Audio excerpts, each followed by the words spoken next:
I started watching a YouTuber, maybe like 2 steps back.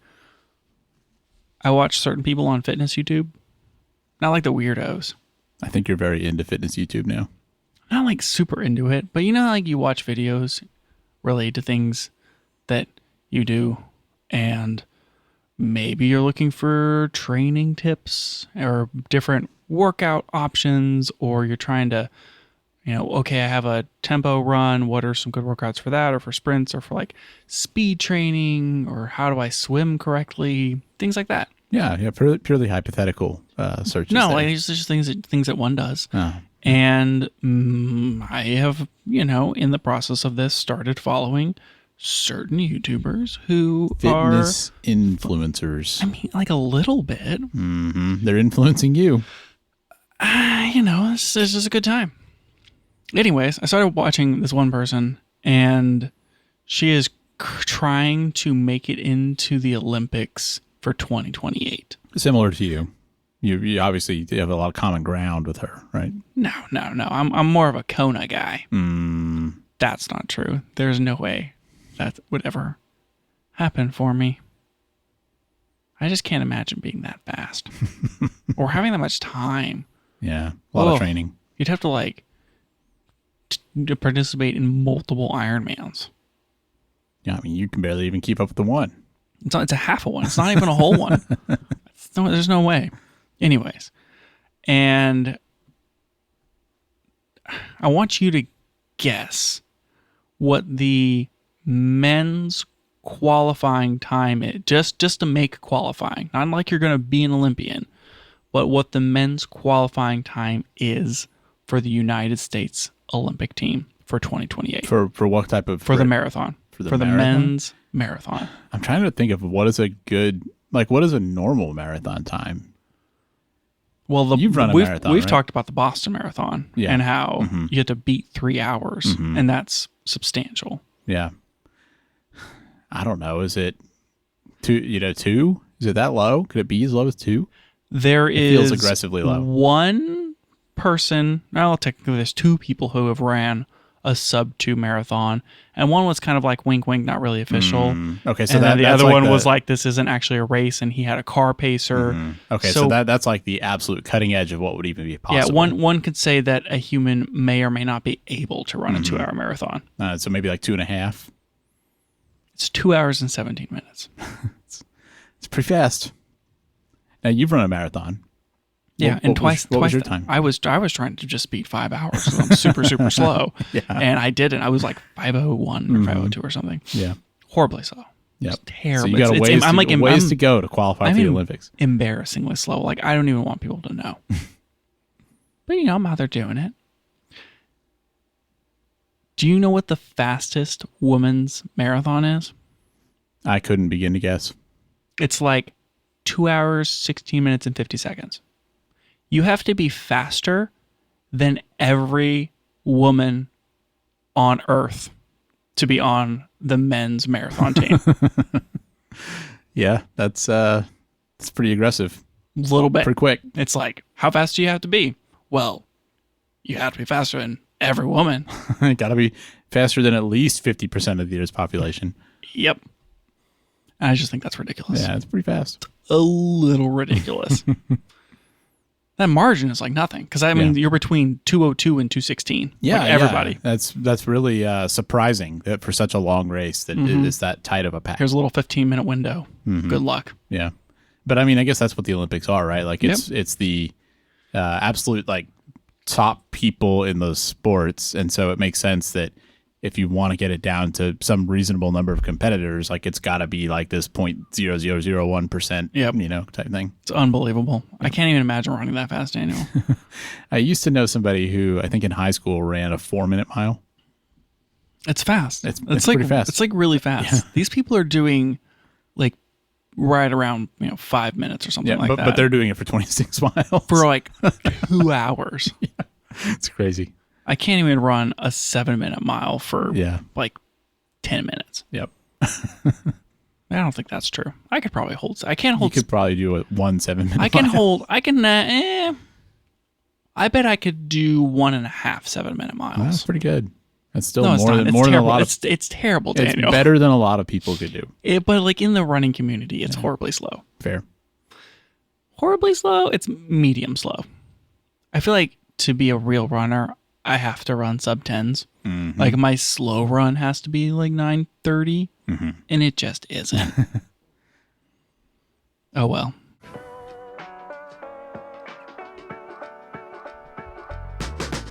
Welcome back to the Camera Gear Podcast. I'm Daniel, And I'm Lucas. and we're here today to talk about the gear, software, and techniques we use to shoot photos and video.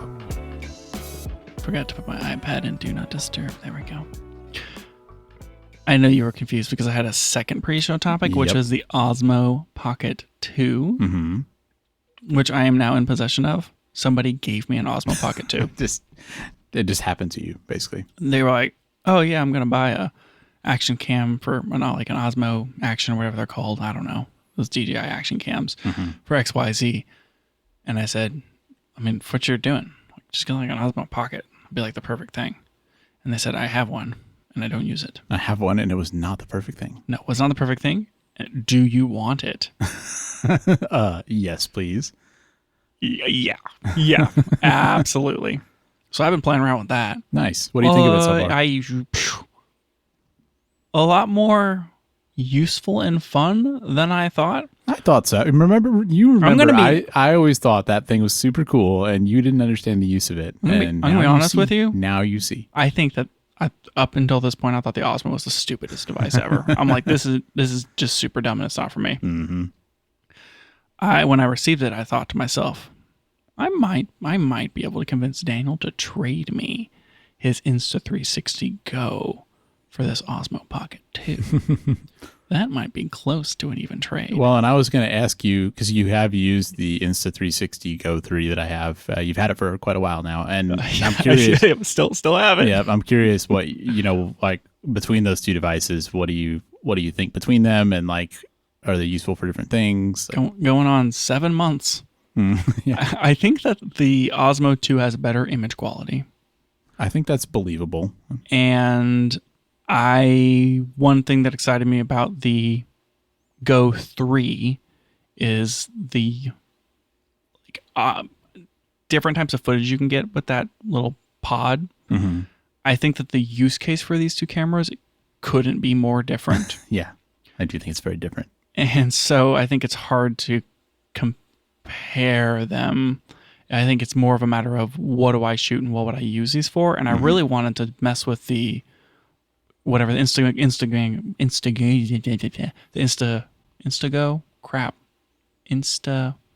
help me. I don't know what you're talking about. I don't know. What's it called? What's the camera called? The camera? Insta360 Thank Go you. 3. Insta360 Daniel Go 3.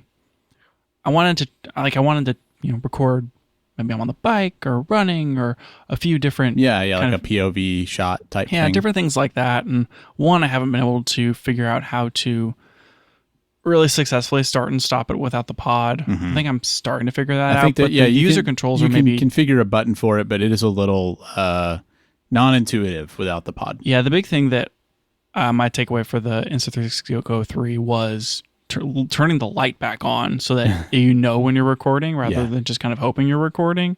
That was kind of hard to figure out. The Osmo 2 is... What is that? What's called, or is it the Osmo Pocket 2? Because the Osmo 2 is the gimbal. The Osmo Pocket 2 is the camera. 2, I think the new one is just the Pocket 3. They took off interesting. Osmo, but I'm pretty sure the one you have was actually the Osmo Pocket 2. Yes, it was. That one is also is weirdly complicated as far as if you hold this button when you turn it on, the camera faces that way. But if you hold this button when you turn, the camera faces the other way, and just trying to figure out all the cute little shortcuts for it and how to make it work. And trying to figure out when it's going to face detect and not, and that sort of thing. That's all been a little goofy. I did the thing where I plugged it into my phone and then used their app to use the camera. And the face tracking when using it through the phone is like really, really good. Like way better than I would have ever thought. So it must be like the camera feed is going into the phone, and so it must be like an app on the phone is processing that video, and I guess it can just do that better than what the device can do. Yeah, itself. on the device it's like pretty good, And maybe it was just kind of the use case that I was going through, but I was shocked at how good it could track faces just like going through the phone app. Nice. Yep. I tried to do it with the iPad and I couldn't get it to work. So maybe it works better with a phone. I don't know. But so far, I mean, the Osmo seems pretty useful. And I've already been motivated to like, well, maybe I'll just bring this with me since it's so small and I can get some cool gimbal shots without having to kind of plan or bring anything that's stabilizing. Yeah. And I can just grab some quick, smooth shots that I couldn't otherwise. And so, yeah, I could see that being useful for like random, like event shooting. I mean, you probably wouldn't be able to use it in the dark because it's a small sensor, but you know, if it's light enough outside, it's like this extra little thing you can have with you. Maybe you get a cool like throwaway shot that you can use for something. So far, like, decently good. The mics aren't bad. I like that. I wish it did the mic integration, like the I 3 think does. the 3 has Pocket that. 3 has that built in, but otherwise, impressed. Especially since my expectation was that I was going to think it was the stupidest thing in the world. Have you done anything with the footage yet? Like, did you film something with it and then put it on the computer or compare it to other cameras? I went to my dad's birthday party and I shot with it there, and I shot at a volunteer event recently. But mostly I've just kind of been goofing, and I haven't opened it up on a computer to try to really mess with it. Yeah, because I was curious if you shot in log or anything. Or I don't think it has proper log. I think it only has D-Cinelike. Oh, okay. Which is the most annoying thing to me. D-Cinelike is okay. It's nice to have a slightly flatter profile that you can grade. But man, nothing annoys me more than D-Log M. Yeah, like what color space even is that in? You know, there was a time when log was a premium feature. Like I remember on the GH5, it was actually an unlock that you had to pay for to get log. I think DJI still thinks it's a premium feature. Well, that's kind of what I'm getting at. I think that we've passed the point where that's the case, and now I don't really have a lot of sympathy for anything that doesn't offer log. It's like it's just another way to record. Like I guess log doesn't really work well without 10-bit. So it's like you want 10-bit for it, but I don't know. It's just it doesn't feel like where they should be trying to squeeze every penny out at this point. It's like just give us log. Yeah, just give us log. Especially on a device like that where it's not like there's a more premium one you can buy. Like what is the upsell there? Nobody's gonna say, well, I guess I'll use a DJI RS4 gimbal with my mirrorless camera instead of this Osmo Pocket because I want log. Like if you're going up to a full size gimbal, you have other reasons for doing that. So I feel like it has to be somewhere along the lines of just the stack of technology that they're supporting, and maybe like this is the sensor combo off of some drone application or whatever, and it wasn't too much of a lift for them to for this type of application, and using this combination of processor and sensor, we can just apply it and deliver rather than having to bring log to something that we're not going to bring to other devices. Yeah, sure. I'm sure it's something like that. But I agree. I wish it had the logos. Well, I'm glad you've had fun messing with it, and it's great that you got the chance to do that without having to buy one. I know, right? I will be bringing it with me on this next trip that we'll be taking, and we'll see what comes out of it. Yeah, you're kind of doing like just a normal vacation thing. Just like that seems like a perfect use for a camera like that. Yeah, I'm not like going to Japan or anything, but kind of just family vacation type thing. So nice. I'll bring it, and that seems like the perfect kind of opportunity for this sort of thing. And yeah, we'll see I where would it goes. say so. Yeah, cool. When I come back, I'm going to hate it. Get this out of my sight. I'm like, Daniel, I'm going to give you this or the Go 3 back, and you have to choose. I would make that trade. I would love to play with it. It'd be an interesting camera. Yep. By the way, I found that quarter 20 adapter for excellent. Go 3. It's on the table in front of you, so you should take it when you leave. Oh, that's what this is. Yep. Would you look at that? Yeah, just a little adapter. There's a sticker on the bottom? That is a different thing. You can unscrew that. And the quarter 20 is. So I could take this and I could put it on a super clamp. Yep. And I could mount it to my bike. Yeah. And get some super sick bike footage of me crashing. Yep. Perfect. That is what I'm going to do. And I'll post it on the internet.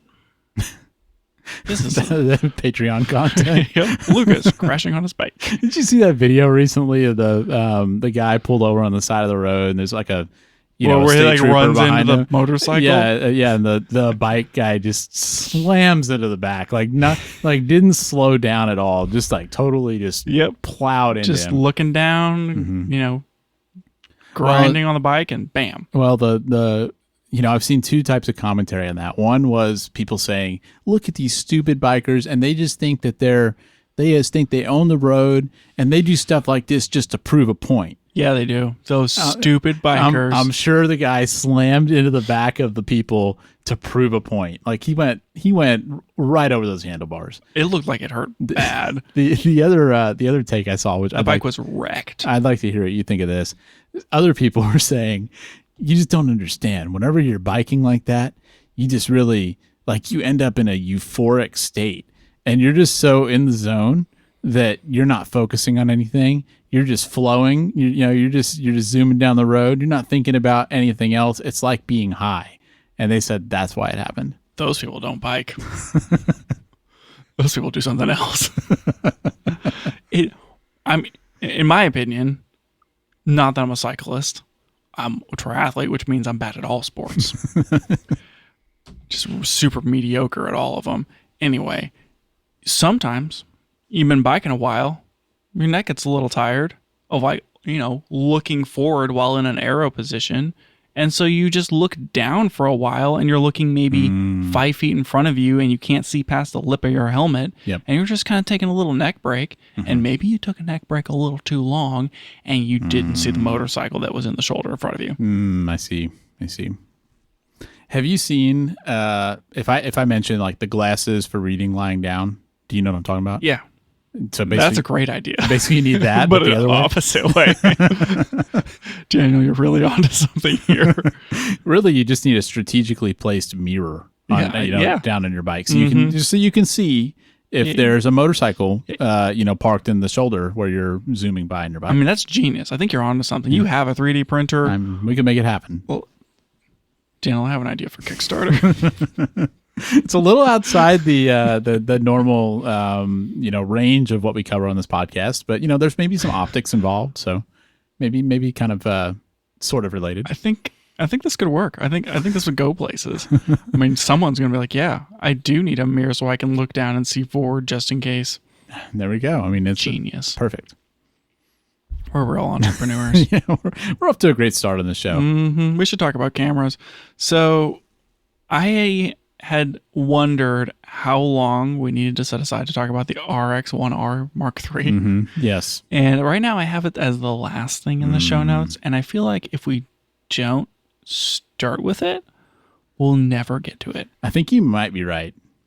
Because it does feel like the kind of topic where we could just kind of keep kicking down the road. I mean, because I have actual segments this time. I have 2 movie corners, and I have a legendary lens. Man, that's 3 corners. Like, we've almost boxed ourselves in. Yep. So I think we're going to have to do that RX1R. Okay, so let me do one movie corner, and then we'll do the RX1R. Okay. And then if somehow we haven't crossed the 3-hour mark, we'll do something else. All right. Fair enough. So I watched this movie, which I guess I could just tell you. I watched the movie Sinners. Okay. I have heard of it. Yeah. Has not the David Washington guy, but the guy from Creed. What's his name? Probably I keep wanting person. to say John David Washington, but that's the guy from Tenet, who's a super wrong guy. He was in Creed and Black Panther and Creed and this movie Sinners.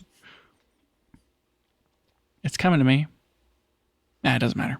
Anyways, watch this movie. They shot the movie in part on IMAX.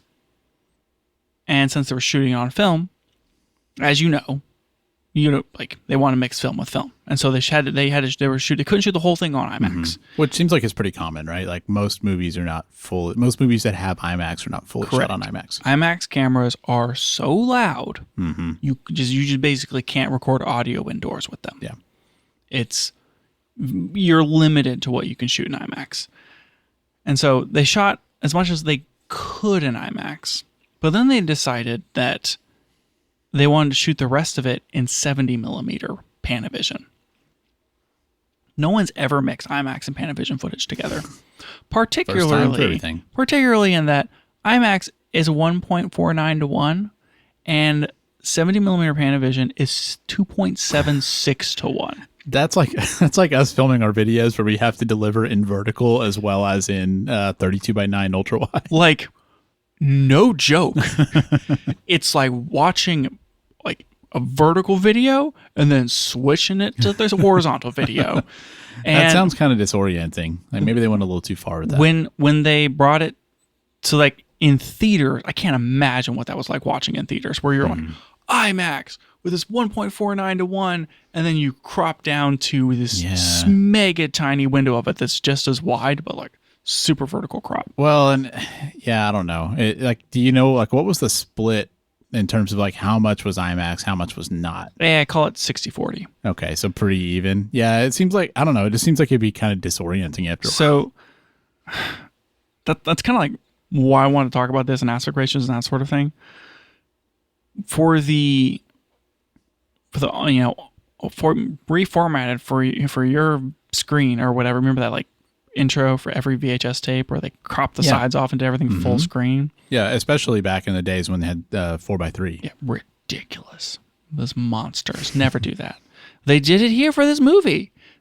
For the version that you could watch on like HBO Max, they took the IMAX at 1.49 to 1 and cropped it down to 16:9. I don't think that's the first time that's happened. It's like 1.6 to 1, I think, is 16:9. Is that right? 1.66 or something around there? Well, yeah, it sounds about right. Yeah, so they cropped it out to be so that it could be full screen, so you could get like the full image effect. But then on what a did they do for television. the other stuff? And then for the 2.76 to 1, it brings the black bars in. Yeah, and probably like pretty serious black bars. Yeah, pretty substantial, like noticeable. And like there's parts of the movie whenever they're switching between the two where it's like, okay, we're going to grow the black bars in. Yeah. And so it's like you're here and then it's obvious. It's like, hey, let's increase the field of view as a noticeable effect for this like big action sequence. Yeah. I'm 100% on board with that. Like, let's do it. Super cool use of aspect ratios. I'm fine with people mixing aspect ratios, but as like a storytelling device, it drives me bananas when there's no real reason. And I like Oppenheimer, black and white for the old stuff, not black and white for the current stuff, just so you can like keep track of the timeline. Cool. Makes perfect sense. I get it. Keeps you in it. And I thought that's what they were trying to do here. They were like, oh, we're in IMAX like full screen, and then they switched to black bars. And I didn't realize that's how this was shot in IMAX. So I thought it was just like 16:9 and then 2.3 2.4 to 1 or whatever it was, 2.76 to 1. And I was like, oh, so the black bars are like one day before, and then we're gonna be jumping back to full screen for the other stuff, and then they go back to full screen, and I'm like, so is this like later, or is that? I got so confused. I was kind of curious, like, what are the cases where you think it does make sense to do different aspect ratios? For me, it's like as a storytelling function where it's like you're trying to differentiate between two things. I'm okay with it as like a sequence type thing of, here's this action sequence. We're going to like, whoa, look at these bars move. And now we're into it. And then like, now we're going to go back. I remember like when back in like, let's say 2017, when Peter McKinnon was doing his YouTube stuff, and he had kind of like, I think he was kind of one of the first ones to like really do like cinematic type stuff in YouTube channel. And he would always do that thing where like he'd have a B-roll sequence and he'd have the black bars come in. And it kind of made you roll your eyes, but it's also like, I see what you're doing here. Like you're trying to like set this apart as like a different like transition thing in your video. And like, I kind of liked it. I don't know. Like, I think it makes sense for stuff like that, where you're trying to say like, I want you to treat this next part as like something different. Maybe it's cliche. I'm 100% on board with that. Like, I'm totally fine with it. My huge problem with this movie is that they mixed it like within scenes. Yeah, like you're like in a scene and they're cross-cutting between angles, and two of the angles are in 2.76 to 1, and two of the angles are not. Yeah, I'm like, this is unbelievably distracting. Yeah, I think that would have bothered me too. Yeah. So I love IMAX. I get it. Let's shoot in IMAX. Let's mix resolutions.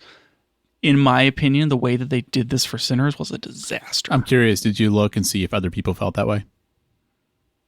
I tried to like figure out why they were doing it. Mm-hmm. And I found a lot of stuff where people were explaining like, this, that, and the other, and why we're shooting on this perf and blah, blah, blah, and how this was a landmark thing and et cetera, et cetera. I didn't necessarily find, the echo chamber that I was looking for that was like, this is so stupid. Yeah, I was just curious if it was one of those like you're the only one that cares, or if it was like a prevailing opinion. It sounds like maybe somewhere in the middle. So I don't know. I love Panavision 70mm 2.76:1. I love IMAX. I love seeing more stuff shot on film. Like, great. Yeah. 10 out of 10. Love all that. Sinners was a good movie. I think I gave it like 4 out of 5 stars on Letterboxd. I think that if you're going to mix aspect ratios, you have to do it artistically and purposefully. Yeah, I feel like it's something that we haven't really gotten to experiment too much with. Like we often will deliver videos where we have to deliver the same video in 4 different aspect ratios that are very different, and it's always a pain. But I also like I don't know, it's kind of enjoyable, I guess, sometimes seeing like how different the same content looks in those different aspect ratios. And it does make me feel like I can see where there's artistic reasons why you'd pick one over the other. Yep. And, it'd be interesting, like at some point to work on a project where we can kind of choose the aspect ratio for some stylistic reason, or potentially use multiple. But that sounds kind of like they just, well, we have some footage in this and some in that, and we're not willing to crop, so this is what you get, which is kind of weird. Yeah, like I go in circles on the whole matter of, I kind of just want everything to be, 2.4 to 1 or whatever. I want to see that, it's super cinematic, but I think I've since come around of like, I love the look of anamorphic in some cases, spherical in other cases, and you can shoot anamorphic but if you shoot it with the right aspect ratio and the right stretch, that can still deliver in like 1.85 to 1 and be almost like full 16:9, but you still get anamorphic circles. Yeah. And like there's different ways that you can kind of like work with an aspect ratio and getting like anamorphic if you want that versus spherical.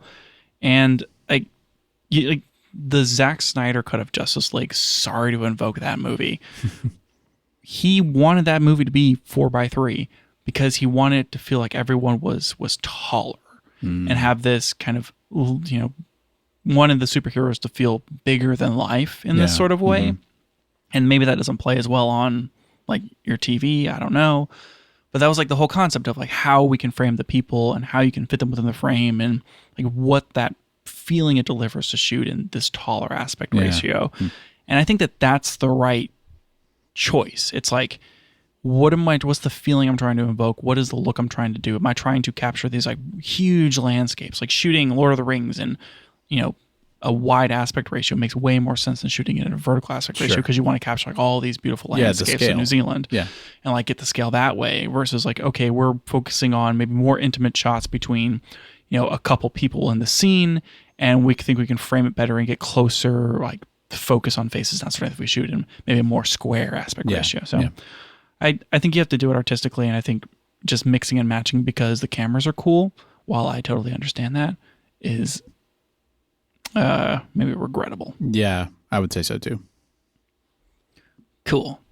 The next movie corner, which we're not going to talk about right now, is the F1 the movie. So, well, hopefully by the way, I saw F1 the movie in theaters, obviously. Of course you did. Okay, before we I don't know, play the plug or whatever, do you have any updates on your S1 Mark II? Well, I did finally get to shoot an interview with it, so I think that was a pretty exciting update. The first time you shot video with that camera? It was not the first time I had pressed record in the video mode on the camera, but it was definitely the first time I've filmed something with it that we actually plan to use for something.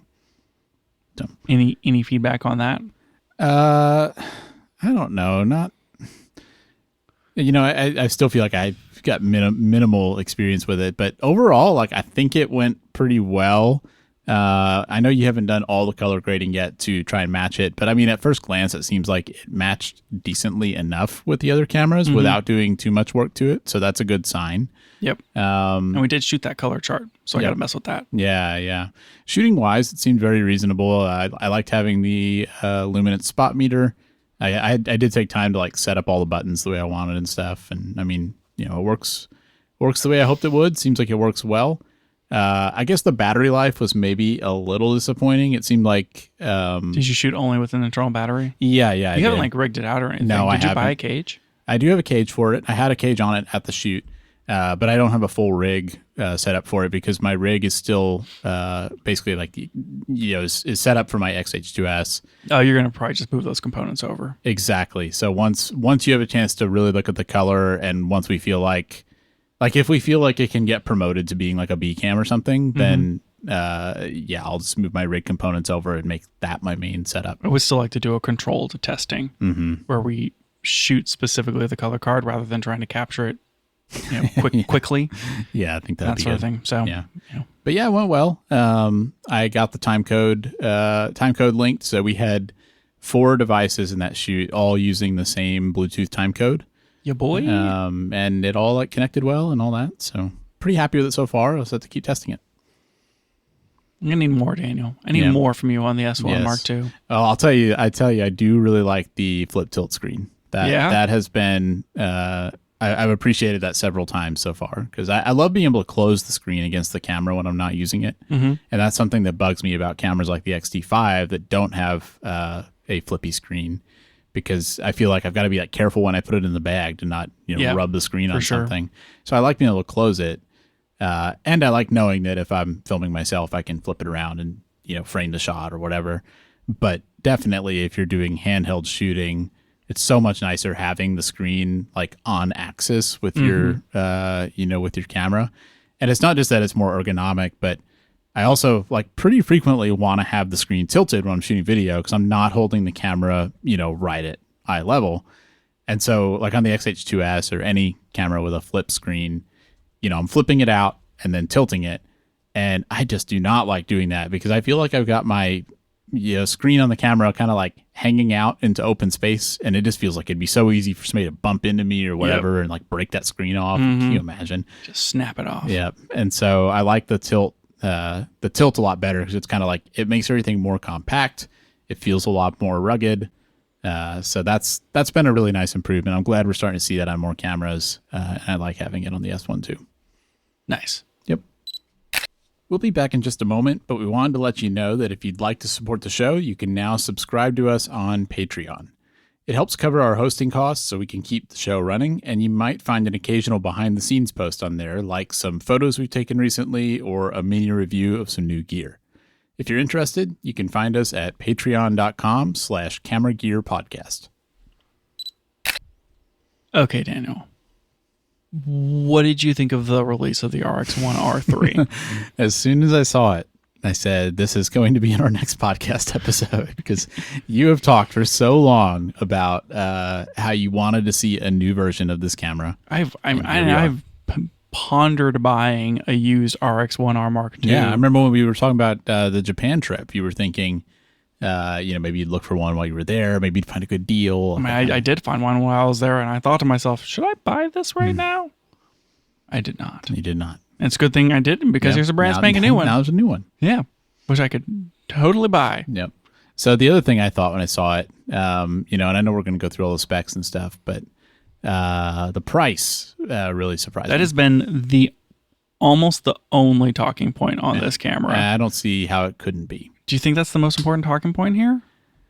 I mean, I think it factors in pretty strongly because you think about what it competes against, and that this is not the first camera of its type in this space in terms of like this is a fixed lens, high end camera. I mean, there's plenty of other cameras now that do that, and so I think that I don't remember what the lay of the land was when the Mark II came out because it was a long time ago.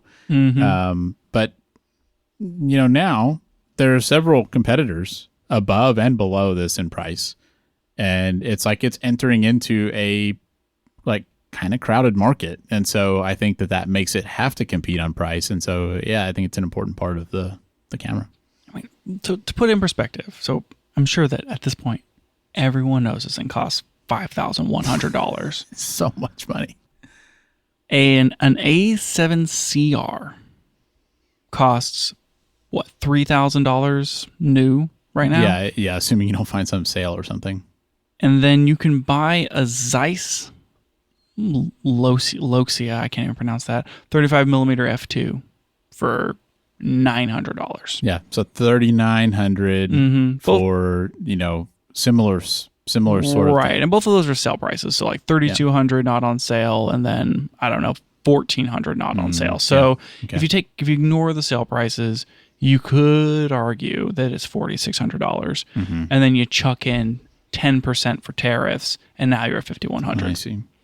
Well, maybe that's the math they did, but I don't know. but think about, like, if you had $5,100, do you get this or do you get a GFX 100 RF? Man, I would buy a GFX 100 RF so hard. I would too. It feels like a better camera. I think that those are such different cameras that, yes, they're both fixed lens. The GFX 100 RF being 100 megapixels medium format is almost a better sell, but the Sony is faster and it is so much smaller. Yeah. Like it is enough smaller than the GFX 100 RF that you might say that it's a different class of camera. Well, and then on the low end, you've got the I wouldn't say it, but you might say it. You've got the Fuji X100 which, is a smaller sensor, lower megapixel, but not that much lower. What is it, 40 versus 63? Yep. 61. And the price is literally like a third of this camera. Yep. So, it kind of brackets you, and, like, do you and then I guess above this you have something like a Leica Q3, right? Where it's like, that's like a $6,700 camera, but it's Leica. And so you kind of bracket in here. You've got one thing that's a similar price, one thing that's above it that, is better in some ways, maybe not better in others, and then something that's much cheaper that's better in some ways, not better in others. I think Sony sees themselves as a technology leader, and they feel justified in their cameras being the more expensive cameras. It seemed like for a long time, Sony cameras were the cooler tech, cheaper option. And I'm specifically thinking of like 2017, 2018 so era like Sony. A7 III era? Yeah, where it's like the A7 III is $2,000, and it's maybe like roughly the same price or a little cheaper than some of the other options out there. Yeah, that felt pretty aggressively priced. And it felt like you could get some cool Sony stuff for less than the competition. And now it's maybe not so much, and we've talked a lot about Sony cameras kind of feeling a little long in the tooth as far as technology, and this 61 megapixel sensor being the same one that was in the A7R5 and the same one that was in the A7R4, and so it's like it's a 5-6-year-old sensor and all this sort of thing. But I think that Sony still sees themselves as like this technology leader, and in more recent years it feels like their cameras are just more expensive because they're Sony. Yeah, well, they have stuff like the A1 Mark II, A9 Mark III. Like they do have things that fit that bill of being a technology leader, but then you pay a price for it. Right, but like the A1 II, incredible camera. That sensor that's in that camera came out with the A1, all the years before it. Since then, we have things like the R5 Mark II from Canon, and it's maybe more competitive in a lot of ways compared to the A1 II, but the A1 II is more expensive. Yeah. Which is like, it's more expensive than the Canon? Yeah. And same thing with the A7 V at $2,500. It is worse than all of the competitors around it from a technology standpoint, but it's more expensive. And wait, what camera? The A7 V. A7 IV. Like Sorry, let me start making. The A7 V doesn't exist. Let me stop making up camera names. The A7 IV, and I bet when the A7 V comes out, it's going to be a $3,000 camera. Yeah, $3,300. Yeah, we've talked about that. I agree. It probably will be. And so I think that from that perspective of Sony not being scared to be the most expensive camera gives context to this, and that this has a certain amount of development cost to it. They see a certain value in their autofocus system and this specific 61 megapixel sensor that's in the A7CR and the A7R5. That, they consider like, what's an A7R5 cost? What does a really good Zeiss lens cost? And, they land where they land, and, they have to account for the shifts in the market and tariffs and all that sort of stuff. And like the price comes out to what it comes out to. And I wish this thing was cheaper. I wish this thing was $3,500. To me, that would be the sweet spot for this camera, is $3,500. But I also think that like Sony's going to Sony, and I would rather them ship this at $5,100 than never ship it. Yeah, I wonder if they just hit a point where they felt like, we have enough penetration into the market, like there's enough people using our stuff that we don't need to take low margins on products anymore. The way that they shipped this camera, they didn't do the Sony thing where they're like, come out to Japan, or let's all go to California and whatever, bring all the creators, and now we all have these cameras that we're going to shoot and have fun with, and then we're going to all release our YouTube videos at the same time. They sent an email. Yeah, that's a big change for them. But it's probably because of the price. Well, yeah, I mean, overall, like this is a much more niche camera than something Yes. like an A7 IV will be. But I wonder if Sony kind of undersung the release because they knew how much pushback they were going to get on how much this thing costs. But they knew that they've done the development. People are going to want that. People have been asking for this camera for 10 years. Well, not 10 years, probably 7 years. Yeah. They needed to do it if they were going to do it. They've been developing it, and I think that the market conditions just changed substantially. I would expect that they probably started pushing to make this camera, if I had to guess, 2 or 3 years ago. Peak X100V period. And it just like with how long it took to develop it, how much time it took to develop it, they cut costs wherever they could. Like the viewfinder on this thing is not great, stuff like that. They did what they could within the constraints, and they ended up with a price that they couldn't, like it was too much for them. Yeah. But they couldn't not ship it. Yeah. Very well could be. I mean, it'll be really interesting to see, 6 months, a year from now, like what do the sales look like on this camera? I'm going to hope they're good. Yeah. No, I don't mean sale numbers. I mean, like, can you get a discount? Oh, I guess we'll see. Yeah. We'll just have to wait and see. Kind of related to the sales numbers, I guess. If they sell out, then it's not going to go on sale. But I don't know. I'm curious. Okay, let's talk about the camera, Daniel. Let's talk about this camera. We have been talking about the camera, Lucas. I was so excited when I saw this. I have been just waiting. Come on, Sony, do it. But why? Like, what were you interested in? Because I mean, it doesn't have the Fuji magic of having film simulations. You knew that being Sony, it was going to be, full frame. So it's not the medium format. Is it just that you don't have a full frame camera, and so it would give you something different, or like what did you find that? What did you think was going to be particularly appealing about this? For me, I've been wanting, I want to have different formats to shoot and use, and I mean this goes back 2 years to the whole conversation on medium format cameras and how I'm like, I would like to shoot like larger sensor formats as an option, but I'm not ready to divest from my Fuji system and move into full frame or whatever. And it would be, if I had a little point and shoot camera, because I love little point and shoot cameras, I want it to be not APS-C. I want it to be different than my main shooting camera. So that it's not like, why don't I just take the X-T5 with a small lens? Right. Yeah, exactly. And so it's like, for that reason, the X100V at the time, X106 now, maybe made less sense. But something like an RX1R II was interesting because it's like, this is a full frame camera. It's super tiny. It's really interesting for that reason, and it's not $6,000 as a Leica. Yep. Since then, the market is like very much changed in this context. And I think that for that specific, when they give me something that's different, but I don't have to invest in a whole new ecosystem, is now probably the GFX100 RF, because that's a medium format. That's that 102 megapixel medium format sensor that I'm never really ever going to buy into, because I don't want to go all the way up to medium format for my next camera. Yeah. But if, Lady Luck shined her light upon me and I all of a sudden had $4,500 to burn, a GFX100 RF would be pretty cool as picking something within this super premium point and shoot category. Yeah. But the reason why I'm interested in that camera is the same reason why I'm interested in the Sony one. But the Sony one comes with their super good autofocus, and from a snapshot perspective, this could be a really cool snapshot camera.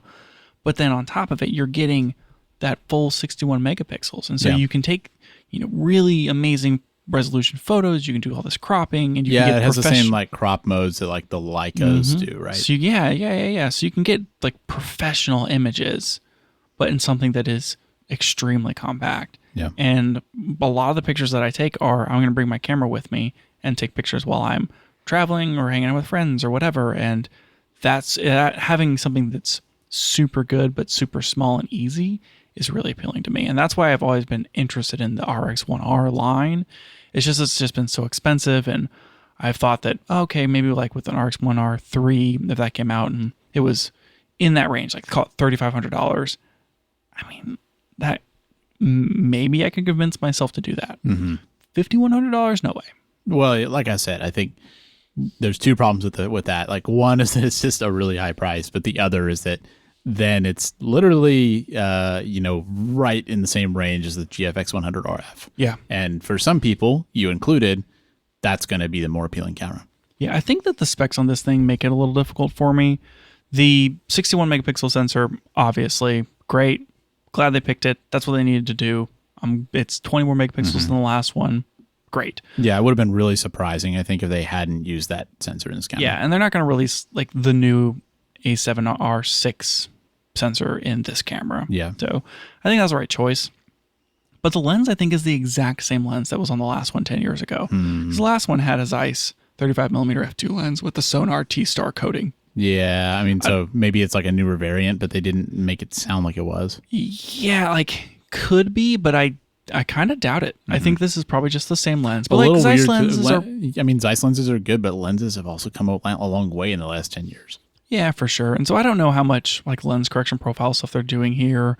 If this is, has the same issues and non-issues as the other one.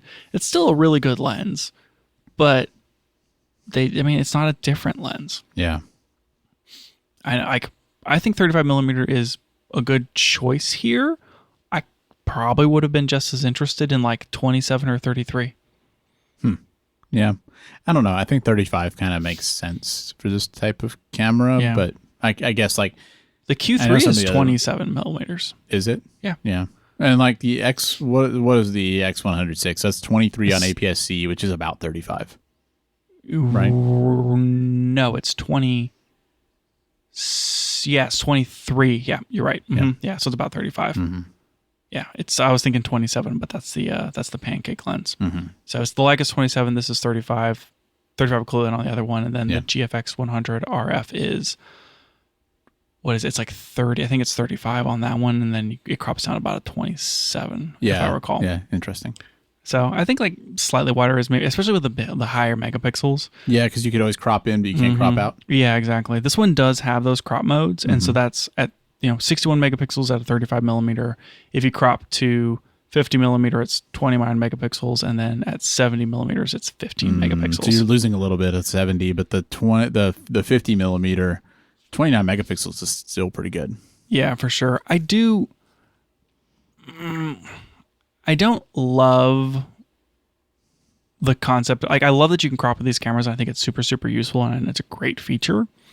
But there's no way you're ever going to convince me that a 35 millimeter lens cropped down to a 70 millimeter frame is the same thing. It's not, but I guess it's a good, I'd rather have that option than not have it. Yeah. It's just like, you're never going to get the same, even like it's an f2 lens, but that entrance pupil calculation just the math just doesn't work unless you're comparing it to like an f5.6 lens or something like that. Yeah.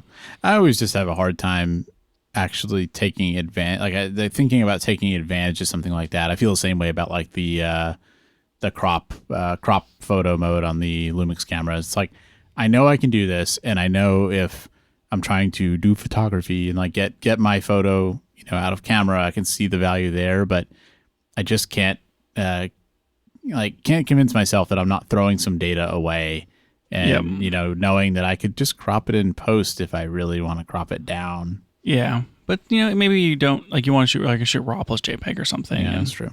I don't know. Yeah, because I guess if you shoot RAW, you do get the full sensor. Yeah, you'll get the full sensor, and then you'll also get the JPEG crop for later or whatever. Maybe that's the move. Yeah.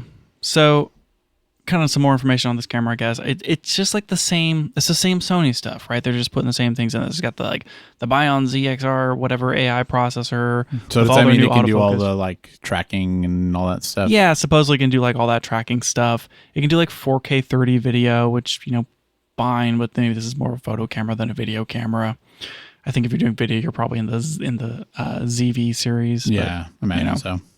The ISO is, I guess, the same that we've seen off of this 61 megapixel sensor, which, like I said, super good sensor, but nothing new here, nothing really revolutionary. I don't know if they didn't really do too much improvement on the body. I think that the battery is a newer battery, but you're still only getting like, I don't know. It's the NP-FW50. I don't remember how new that battery is, but it's not very new. A lot of cameras use that. Yeah, but you're getting like 350 shots or something rated. So it's not a ton of shots. You're probably going to need an extra battery. I don't know. It's am I seeing this right that the back screen doesn't articulate? Yeah, the back screen doesn't articulate and the EVF doesn't articulate. Well, I think I can live without the EVF articulating, but having the back screen not move at all, like, I don't know. That's kind of a weird feeling for me. It's like a Q2 energy. It really is. And, I know like that, the Sigma BF is another recent camera that did the same thing. I get it. I get that it can probably be slightly smaller, but I don't know. It's a pretty useful feature, being able to tilt the screen or, take a selfie or whatever. Yeah, it's no IBIS and no articulating rear screen. Yeah. And honestly, like you mentioned video, the 4K 30 is a little disappointing. I would have liked to have seen 4K 60. It's a 61 megapixel sensor, Daniel. Calm down. You can only do so much. You know how small this thing is? Where would the heat go? You know how expensive that thing is? You can't tilt the screen out for like the heat to dissipate. That's true. There's just no way. There's just no way. Yeah. Well, I guess I had to make some trade-offs to make this work. They did bring the multifunction hot shoe.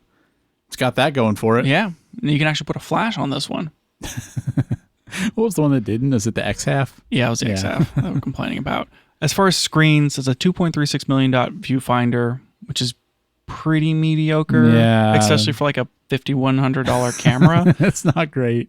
Like it's half the resolution of the XT5. Mm-hmm. Kind of not great. Yeah. Sure, like cheap cameras, like 1.3 or something, 1.8 is probably where you're going to be in your like sub $2,000 cameras. But this thing's $5,100. You can really tell the difference with a low quality EVF, and that's a little disappointing. Yeah. So not great, but you're going to be using the EVF a lot because the back screen doesn't tilt. Yeah. And the back screen's 2.36, which is like okay. The back screen resolution is like mostly acceptable. Yeah.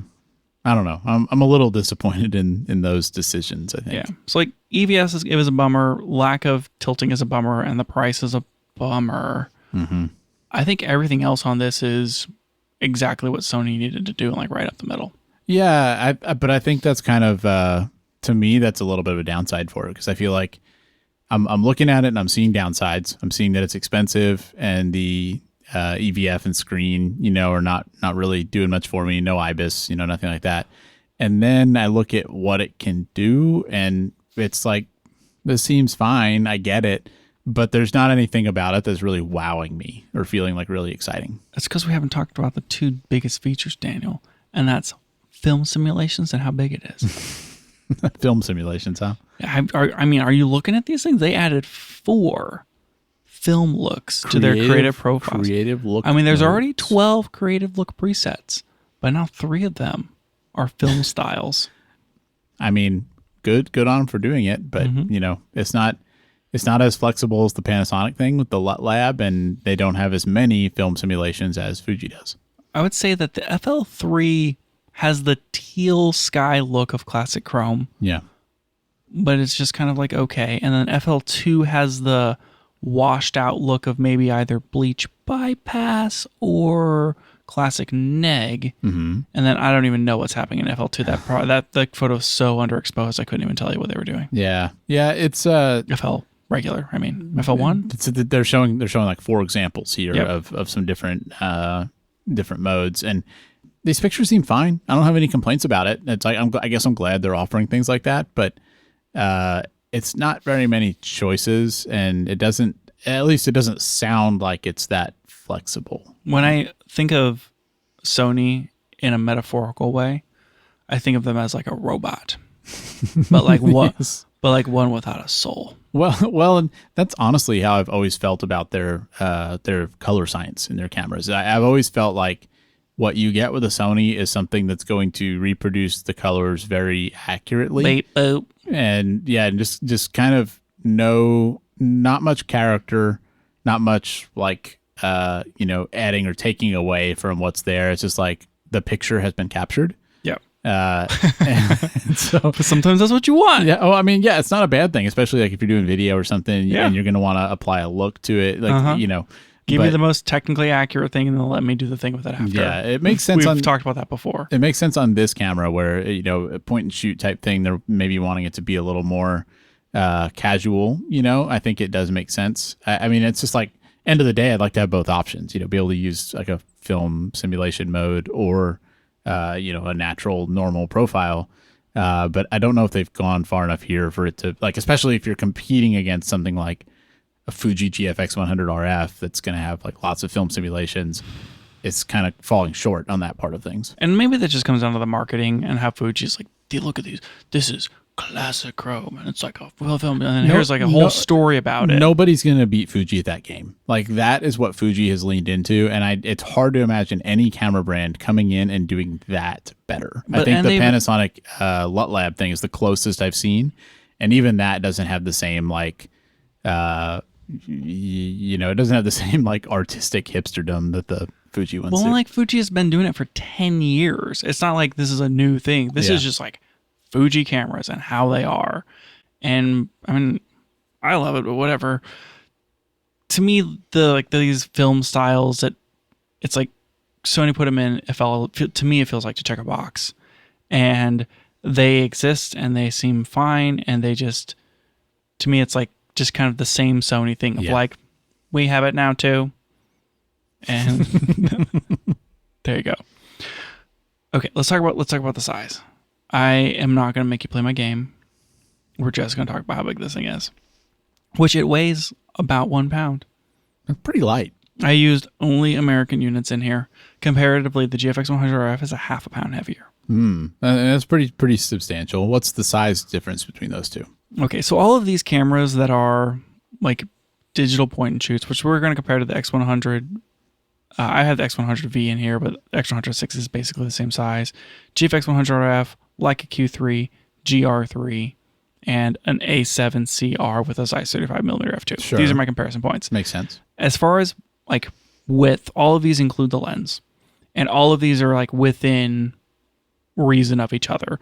The longest one is 3.63 as the Leica Q3. The shortest one is the X100V at 2.1 inches. So like, wait, that's the which dimension is that? This is like the lens. We're talking about like the depth of the unit, including the lens. I see. Okay, so like how thick the camera is. And like basically they're all basically the same, right? If you're in the full frame or medium format world, it's going to be in the 3 to 3.5 inch range. Yeah. If you're the GR3 over there at 1.3. Yeah, inches. the GR3 is like super short. The X100V is shorter by like 1.5 inches. So the depth, in my opinion, matters a lot for the pocketability. Sure. And where you're gonna be able to stick this thing. Yeah, if you're packing it in your bag, how much space is going to take. It's like up. if you could probably stick this in a jacket pocket, but if you need to put it, in a pants pocket or in a back pocket, it depends on your pants, right? Yeah, I think the GR3 is really the only one that's gonna fall into that category.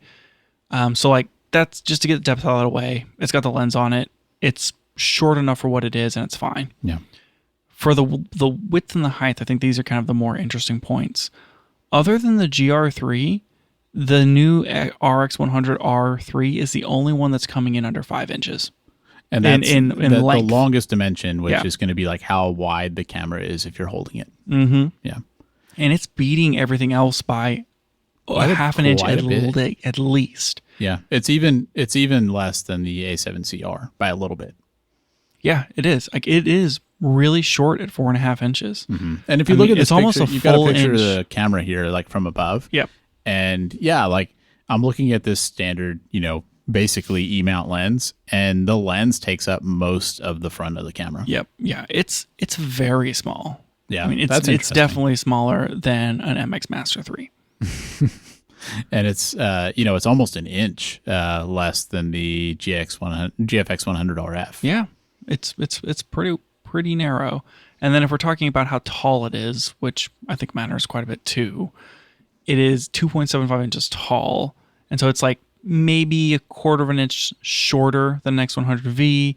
It's almost a full inch shorter than a GFX100 RF, which is why I said earlier, this is almost in a class of its own, and that it is substantially smaller than a GFX 100. It is a lot RF. smaller than that. What I'm more surprised by is that in both width and height, it's quite a bit less than the X100 X100V. Yep, and like for a bigger Q3. sensor, that's impressive. Yeah, I mean, I think that the closest comparison in size to this is the GR3. It's like a smidge bigger in every dimension, and then the lens doesn't collapse down quite as thin. Mm-hmm. But for that non-collapsing lens, you get a faster full-frame lens.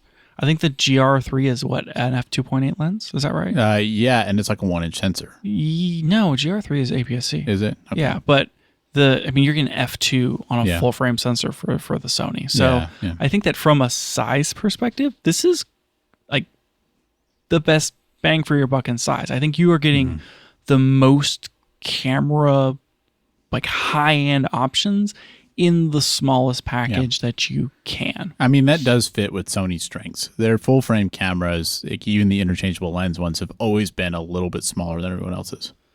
Yeah, for sure. So I think that is the selling point for this. Mm-hmm. It is just so stinking small. Yeah. And if you're like a Sony shooter and you have, I mean, maybe you're a pro shooter or whatever, and you shoot on an A7R5, this is the same stinking sensor. And you can just like have this bad boy with you, and now all of a sudden you have two cameras with the same sensor that can shoot these amazing 61 megapixel photos, and one of them just so happens to be smaller than a computer mouse. Yeah, I mean, I guess the size really is the selling point here. Out of everything I've seen on this camera, that's probably the most compelling feature that it has, which is, it's not nothing. Exactly. And it's like, if you don't need something that small, but you want the most resolution, Fuji has you on one end. And if you need something that's way cheaper and you don't need something as small, Fuji has you on the other end. Yep. Like, or you have like something like the GR3, or you got other options. And like you could always convince yourself to buy a Q3. Could you? Could you always convince yourself? I mean, it's not that much more expensive. Yeah. You're at $5,100. I mean, it's basically nothing to go up to $6,300. The Q3, like spec wise, doesn't really give you much over this camera. No, it's basically most of what you get is the name and the colors. And the build quality. Oh yeah, like you have a terabyte of storage built into that thing. It has the wireless charging bottom. Yeah, and like the build of the Leica is going to feel so much better than this Fuji camera. It's also going to weigh like 0.6 pounds more. Yeah. Did I say Fuji? Sony. Yep. So, okay, so if you're like, okay, well, what's I want that sensor, I want the Sony, but I just want something that's like cheaper. Like the A7CR, I think, is the most interesting comparison here. The A7CR is surprisingly close to these dimensions. It's like 4.8 versus 4.5 inches wide.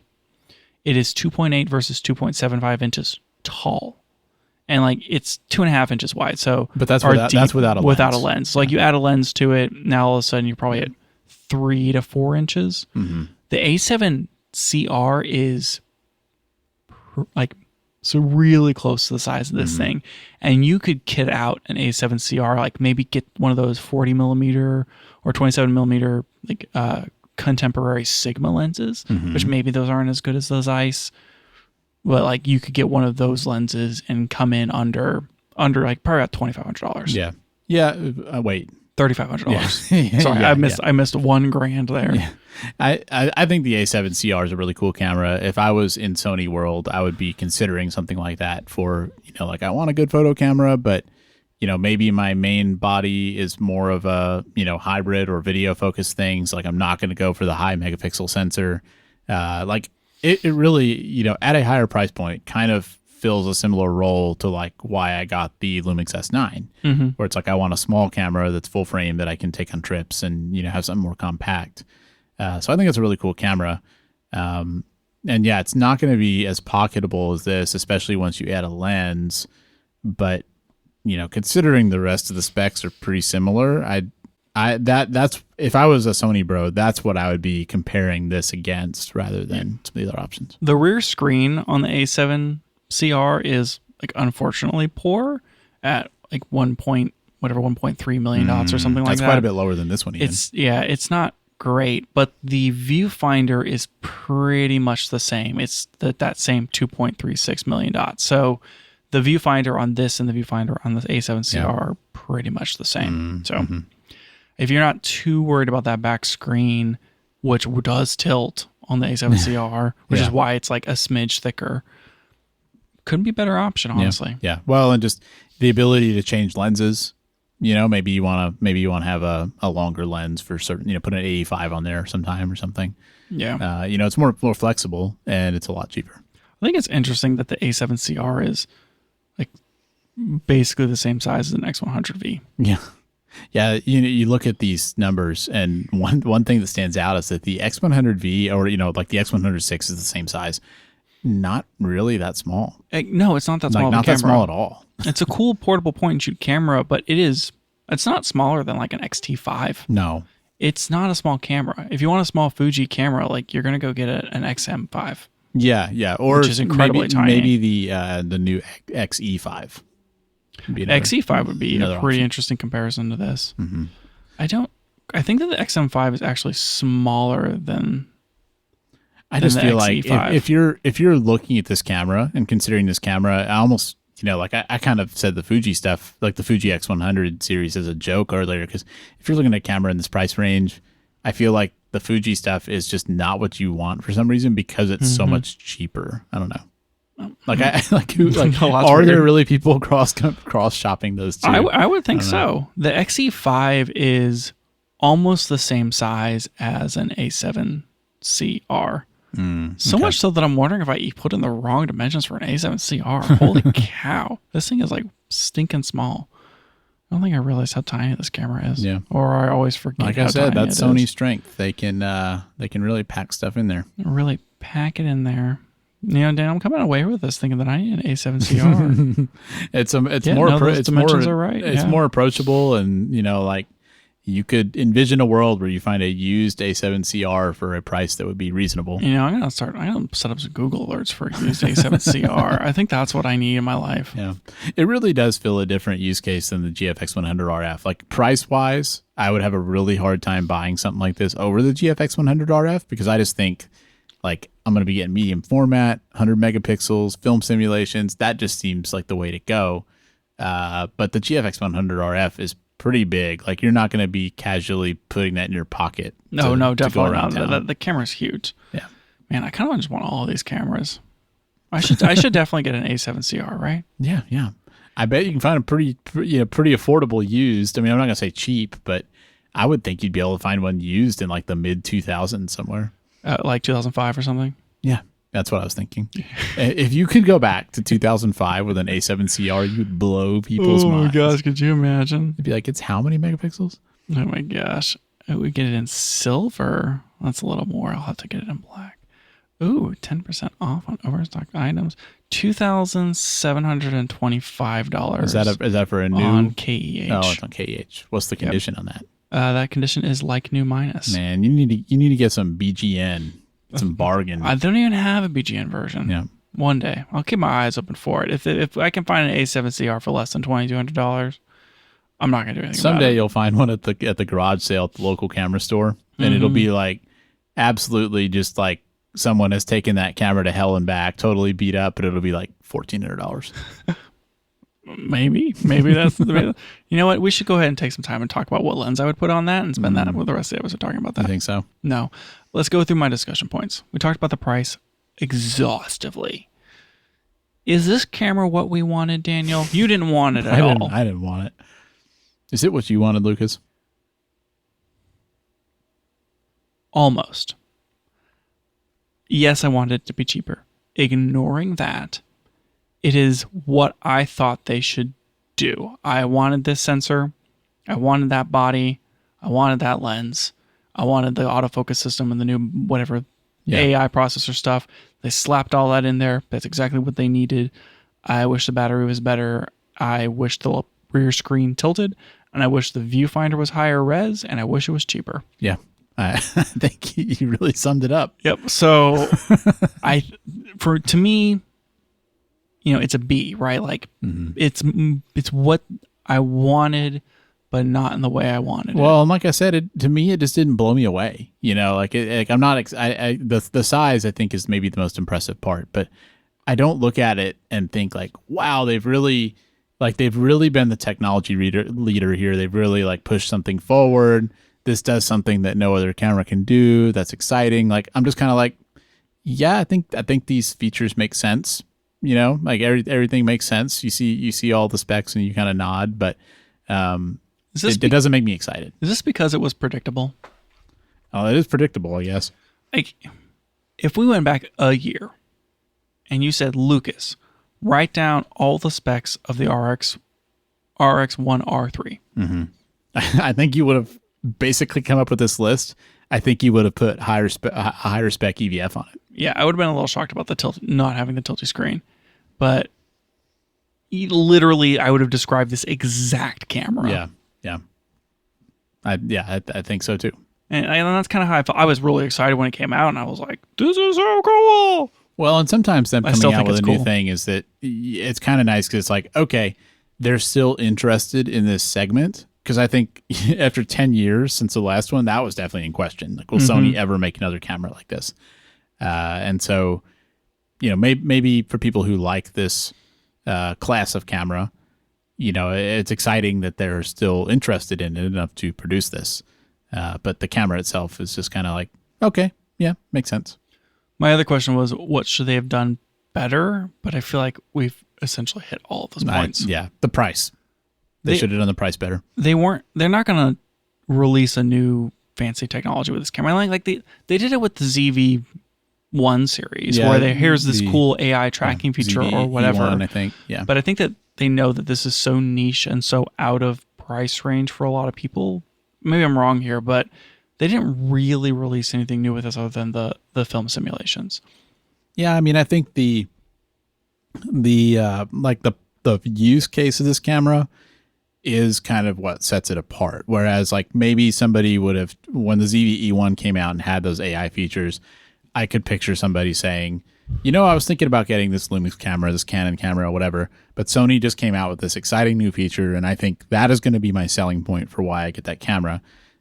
I don't think they would have done that on this, because the selling point for this is more just how small it is, like the fact that it's a, you know, fixed lens point and shoot. Like those are what set it apart. It doesn't need like this other thing to do that.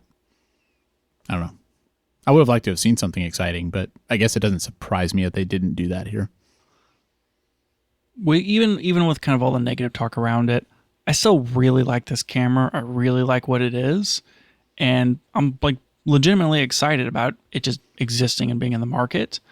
I've been trying to put myself in the shoes of someone who was going to spend $5,100 on a point and shoot camera, which really isn't that hard to imagine. Just like being that cool person who's like, I have all this spare money laying around, and I'm going to buy myself a point and shoot camera. Sure. Yeah. I can imagine people like that. When I put myself in those shoes, and I'm just like, that guy wants a Leica.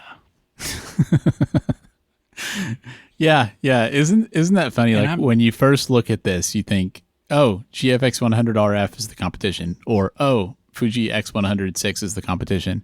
But really, the Leica Q3 might be the biggest competition. But, you know, maybe I'm like a Sony guy, or maybe I already have Sony cameras. Sure. Yeah. Add this one to the repertoire.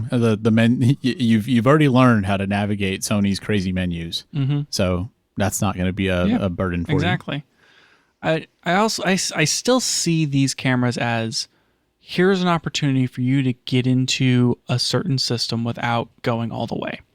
That's why I love point and shoot film cameras, is they're so fun and quirky, and you can like try a bunch of different cameras without having to then also buy a bunch of lenses. I don't know what you're talking about, man, because I bought a full frame Panasonic camera and they just gave me lenses. Okay, sorry. You may be surprised to find out not every camera company is just throwing lenses at you. Man, why is anybody using anything else? Anyway. And so it's like, hey, here's some opportunity where you can dip your toe into Leica or Fuji or Sony. Well, like, I guess you're not really dipping anything in at that price point. But like, that's kind of, to me, the interesting thing of like, you could buy this Sony camera and get close to a A7R5 experience, don't hate me, but not have to invest in Sony. Yeah. I mean, that's kind of the same thing that we had said about the GFX100 RF. It's like, this is cool because if you're interested in medium format, this is like a package deal where you can get this one camera and lens. You don't ever have the burden of thinking, what other lenses should I buy? And as funny as it sounds to say that, like, I get the appeal of that. I can see why it's kind of like, this is just like a little self-contained experience of using this camera brand or this camera system. Right. And you just buy it one time and you're done. And it is all it is ever going to be. The A7R5 is $9.4 million EVF, just as a comparison.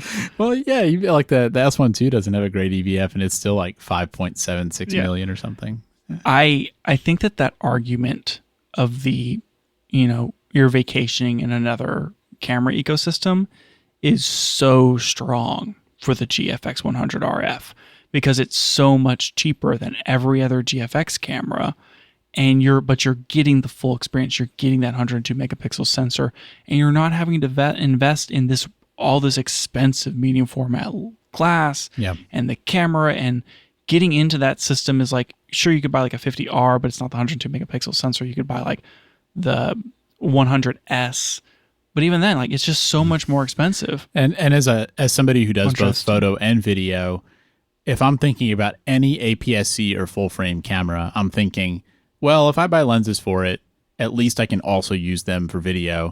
And not that you can't use a GFX lens for video once the GFX Eterna comes out. Heyo. Not that you can't, but most people don't. That's not like a normal use case. So yeah, it feels like, am I going to be buying this GFX, this GFX camera and buying lenses, and then they're just only useful for that one camera? Like, kind of a weird feeling. Yeah. So I think that the GFX100 RF at its price point and what it is has a really, really strong argument of you can experience and use medium format and all the advantages that come with it without really like fully investing into it. Whereas if you wanted to have that experience with Sony, or like, there's so many other cheaper options, like the A7CR being the main example. But even still, you can kind of just like pick up a Sony camera and get most of that experience in full frame, and you could probably be out the door for less than $3,000 as long as you're not going for the full 60 megapixels. Yeah, I think that just like, you just can't make that same argument for Sony because of where they exist in the market and like where their stuff is priced. Yeah, because this camera is like one of the most expensive handheld Sony cameras, whereas the GFX100 RF is like probably the cheapest you can get into that system. Which to me is like, if this was $3,500, then you aren't buying an A7CR for less than this camera. Yeah. Because you have to get the lens. Yep. And it's cheaper. It's like way cheaper than an A7R5. And so like, hey, I want the highest. I mean, right now for full frame sensors, that's the highest megapixel you're going to get. You're going to get that 61 to 63 megapixel Sony sensor that's in a bunch of stuff. So you're like, I want the highest resolution full frame camera I can get, and I want to like be able to experience and shoot that. Like, this could be that like entry point, and it just isn't because they couldn't make the price work. Yeah. Yeah. So I think that's probably the biggest miss here. Otherwise, it's a pretty interesting camera. Yeah. I mean, I think it's interesting regardless. I'm super happy that it came out. I super love it. Maybe there's some problems, but yeah. So probably not something you're going to buy. I still think I'm like I need to make a spreadsheet and look at all the stuff that I own and all the stuff you're going to make me buy in the future, and like do the math and see if that includes a GFX100 RF. like when you make this big video switch to L mount, like can it just come out in the wash where you just end up with a Sony RX1R? No. With a GFX100 RF. Let's be clear. So that camera will come before this one. I'm just saying, when you make me switch to Lumix or Blackmagic or whatever, which I mean, you should already be feeling pressure on that. Like so much pressure, Daniel. Do you know how many lenses I have? L mount lenses I have? It's a lot. Unbelievable amount. I think it's like 7 now. Did you get a new lens? No. Okay. That's how many I've had. Just the day is coming. The writing is on the wall, and I know that like I'm going to get to a place where I have my cute little personal camera, and then I have the whatever work kit. Yep. And that personal camera could be my X-T5, but it could also be on GFX100 RF. So we're just going to see what happens. That's it for the show today. Thanks for joining us, and if you liked it, tell a friend so they can check it out too. You can find out more about the show at www.cameragearpodcast.com, and you can find us on Twitter at CameraGearPod. We'll be back with more next week.